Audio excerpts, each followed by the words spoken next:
Hello दोस्तों, बहुत बहुत स्वागत है आप सभी का द मोम क्लासेस में। और ये करंट अफेयर्स है 16 मई का। हमने करंट अफेयर्स है वो वन लाइनर रखा था, लेकिन कई मेरे दोस्त, मेरे मित्र, मेरे सहपाठी उनके कहने के बावजूद ये है जो करंट अफेयर्स ये 10 प्रश्नों का रखा गया है। इसमें हम पूरी डिटेल के साथ प्रश्न को पढ़ेंगे और करंट अफेयर्स है ये हर रोज़ आपको सुबह मिल जाएगा। इसी के साथ आज के सेशन की शुरुआत करते हैं। पहला क्वेश्चन रखा गया है कि सुप्रीम कोर्ट ने खुली शराब की दुकानों को बंद कराने के लिए याचिका दायर करने वाले याचिकाओं पर कितने लाख रुपए का जुर्माना लगाया है। यानी सुप्रीम कोर्ट में जिन्होंने याचिका दर्ज करवाई थी कि ये जो शराब की दुकानें हैं इनको बंद कर दिया जाए और इन पर क्या किया गया, सुप्रीम कोर्ट द्वारा जुर्माना लगाया गया, तो वो कितना लगाया गया, तो आइए डिटेल में पढ़ते हैं। राइट आंसर रहेगा 1 लाख रुपए। और इसी के साथ में सुप्रीम कोर्ट ने खुली शराब की दुकानों को बंद कराने के लिए याचिका दायर करने वाले याचिकाओं पर 1-1 लाख रुपए का जुर्माना लगाया है। अदालत ने दोनों याचिकाएं खारिज करते हुए कहा है कि सिर्फ पब्लिसिटी के लिए किया जा रहा है। ये जो पब्लिसिटी कर रहे हैं लोग कि ये शराब की दुकानें बंद हो और शराब भी बंद हो पूरे देश में, ये सुप्रीम कोर्ट ने कहा ये जो लोग आगे बढ़ कर ये जो मुद्दा उठा रहे हैं ये सिर्फ पब्लिसिटी कर रहे हैं, इसलिए इन लोगों पर 1-1 लाख रुपए का जुर्माना लगाया गया। नेक्स्ट पढ़ते हैं आज का क्वेश्चन नंबर 2 है कि प्रश्न नंबर 2 रखा गया है, कॉम्पटीशन फर्म ने एक स्टडी रिपोर्ट के मुताबिक कौन सा 6 साल बाद दुनिया का पहला ट्रिलियनियर बन जाएगा। एक बिलियनियर होता है, ये अब ट्रिलियनियर बन जाएगा, तो कौन बन जाएगा। रिपोर्ट के माध्यम कौन से, एक स्टडी रिपोर्ट के मुताबिक कितने साल बाद, 6 साल बाद दुनिया का ट्रिलियनियर बन जाएगा। बिलियनियर हमने देखा है, इसी के साथ ट्रिलियनियर कौन बन जाएंगे, तो पढ़ते हैं जेफ बेजोस। कौन है, जेफ बेजोस है। ये कंपैरिजन फर्म की एक स्टडी के रिपोर्ट के मुताबिक अमेज़न के संस्थापक जेफ बेजोस है, ये 6 साल बाद दुनिया का पहला ट्रिलियनियर बन जाएगा। वे 143 बिलियन डॉलर यानी 14,300 करोड़ रुपए की संपत्ति के मालिक है और उनकी उम्र अभी 56 वर्ष है। ये जेफ बेजोस के बारे में बताया गया है और कॉम्पैरिजन फर्म की एक स्टडी के मुताबिक ये 6 साल बाद दुनिया के ट्रिलियनियर बन जाएंगे। कौन, जेफ बेजोस।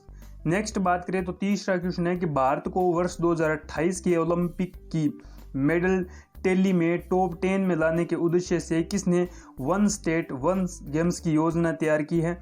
तो वन स्टेट वन गेम्स की योजना है ये किन के द्वारा तैयार की गई है। पहला है खेल मंत्रालय, रेल मंत्रालय, नीति आयोग या फिर योजना आयोग। राइट आंसर पढ़ें तो खेल मंत्रालय ने क्या किया है, भारत को वर्ष 2028 के ओलंपिक मेडल टैली में टॉप 10 में लाने के उद्देश्य से खेल मंत्रालय ने वन स्टेट वन गेम्स योजना तैयार की है। इस खेल में 14 खेल चुने गए हैं। One state one games Haryana सहित 5 राज्य ओलंपिक के लिए बॉक्सर तैयार करेंगे। तो हाल ही में खेल मंत्रालय ने 2028 के जो ओलंपिक है उनके लिए एक स्कीम लॉन्च की है, वन स्टेट वन गेम्स, और इनके तहत क्या होंगे, 14 खेल चुने गए हैं और 5 राज्य चुने गए हैं हरियाणा सहित। यहाँ पर बॉक्सर चुने जाएंगे ओलंपिक के लिए। नेक्स्ट अध्ययन करिए तो चौथा जो प्रश्न है, उद्धव ठाकरे और 8 अन्य नेताओं के निर्विरोध किस विधान परिषद का सदस्य चुना गया। किन को चुना गया है, उद्धव ठाकरे को चुना गया है और 8 अन्य नेताओं के द्वारा निर्विरोध चुना गया है। तो ये इस क्वेश्चन का राइट आंसर रहेगा उद्धव ठाकरे है। वर्तमान महाराष्ट्र के मुख्यमंत्री है, इसीलिए महाराष्ट्र विधान परिषद है, इसमें सदस्य चुना गया है किनको, उद्धव ठाकरे को। डिटेल के साथ पढ़ते हैं। महाराष्ट्र विधान परिषद उद्धव ठाकरे और 8 अन्य नेताओं को निर्विरोध महाराष्ट्र विधान परिषद का सदस्य चुना गया है। दरअसल क्या हुआ कि उद्धव ठाकरे को मुख्यमंत्री बने रहने के लिए 27 मई से पहले परिषद का सदस्य चुना जाना जरूरी था, लेकिन कांग्रेस ने 10 मई को अपने 2 में से 1 उम्मीदवार का नाम लेने की घोषणा की थी। इसी के साथ ये उद्धव ठाकरे को विधान परिषद के साथ निर्विरोध चुना गया है। नेक्स्ट बात करें तो अगला क्वेश्चन है 5 नंबर, ब्रिक्स बैंक कौन सा बैंक है।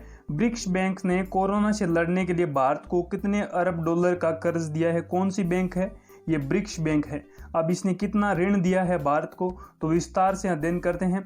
भारत को दिया है 1 अरब डॉलर। कितना ऋण दिया है, 1 अरब डॉलर। किस बैंक ने दिया है, ब्रिक्स बैंक ने। हाल ही में कोरोना से लड़ने के लिए भारत को 1 अरब डॉलर का कर्ज दिया है। इस राशि का इस्तेमाल कोरोना से होने वाले मानवीय, सामाजिक और आर्थिक नुकसान को कम करने के लिए किया जाएगा। तो ब्रिक्स ने दिया है भारत को $1 अरब। और इसी के साथ नेक्स्ट क्वेश्चन देखें तो 6 नंबर क्वेश्चन है, भारत के किस राज्य के मुख्यमंत्री त्रिवेंद्र सिंह रावत ने HOPE होप नाम का एक पोर्टल की शुरुआत की है? तो ये कौन सा राज्य के मुख्यमंत्री है? त्रिवेंद्र सिंह रावत। तो बात करें इनके बारे में तो डिटेल से पढ़ते हैं। पहला ऑप्शन दे रखा है गुजरात, इसी के साथ महाराष्ट्र का हमने देखा उद्धव ठाकरे, उत्तराखंड या फिर केरल।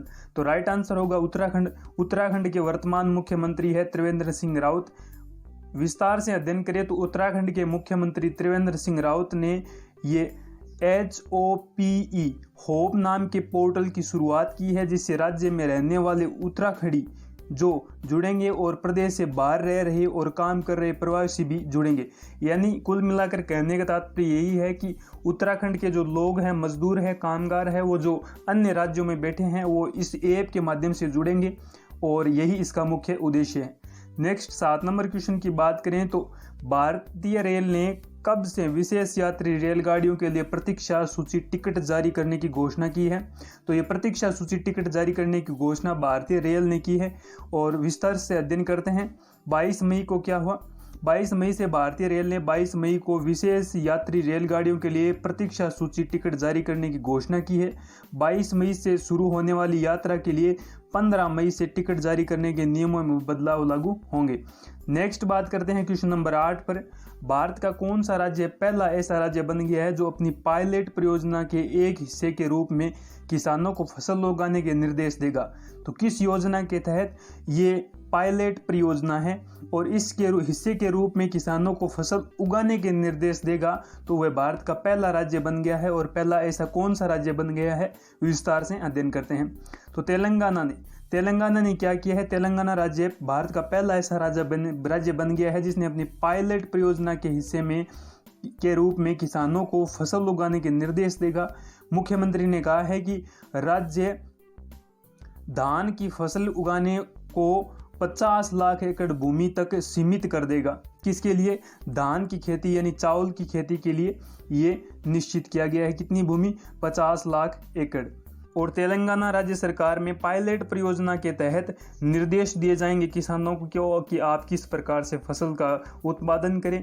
नेक्स्ट क्वेश्चन नंबर 9 पर अध्ययन करें तो वो रखा गया है, वैश्विक महामारी के बीच किस संगठन के प्रमुख रॉबर्टो एजेवेडो ने अप्रत्याशित रूप से अपने पद से इस्तीफा देने की घोषणा की है?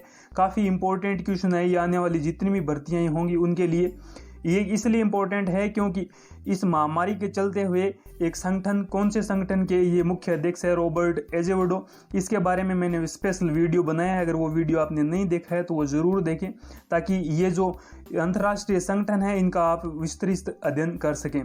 तो आइए डिटेल से पढ़ते हैं। विश्व व्यापार संगठन, जिसे हम WTO कहते हैं, क्या कहते हैं? WTO, वर्ल्ड ट्रेड ऑर्गेनाइजेशन, विश्व व्यापार संगठन।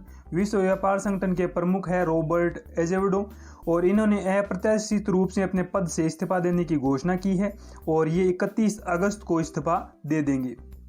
संगठनों के बारे में अध्ययन करें तो ये संगठन आपको विस्तृत अध्ययन करना है या फिर डिटेल से पढ़ना है तो इसका एक वीडियो बनाया गया है, वो आप ज़रूर देखें ताकि ये आपको क्लियर हो जाए कि कौन सा विश्व संगठन कहाँ स्थित है और कौन उनके वर्तमान अध्यक्ष हैं। नेक्स्ट क्वेश्चन नंबर 10 पर अध्ययन करें तो निम्न में से किस देश के विदेश मामलों के मंत्री है? कौन है? ये है सर्गेई लावरोव की अध्यक्षता में संपन्न हुए संघाई सहयोग संगठन बैठक में भारत ने भाग लिया। तो अब पूछा गया है कि संघाई सहयोग संगठन कौन सा? ये जो संघाई सहयोग संगठन है इसमें भारत ने भी भाग लिया है और इसका जो मुख्य अध्यक्ष है ये किन्हें रखा गया? ये मंत्री है सर्गेई लावरोव और ये कहाँ के मंत्री है? ये रूस के मंत्री है। नेक्स्ट विस्तृत अध्ययन करें तो रूस के विदेश मामलों के मंत्री सर्गेई लावरोव की अध्यक्षता में संपन्न हुई संघाई सहयोग संगठन, कौन सी? संघाई सहयोग संगठन की बैठक में भारत ने भाग लिया है। इस बैठक में रूसी विदेशी मंत्री सर्गेई लावरोव ने चीनी विदेश मंत्री वांग यी और पाकिस्तान के विदेश मंत्री शाह मोहम्मद कुरैशी शामिल हुए थे। तो पाकिस्तान के जो विदेश मंत्री है वो शाह मोहम्मद कुरैशी है, इसी के साथ चीन के जो विदेश मंत्री है वो वांग यी है। कौन है? वांग यी है। नेक्स्ट बात करें तो आज का सेशन यही समाप्त करते हैं। हमने 10 क्वेश्चन डिस्कस किए।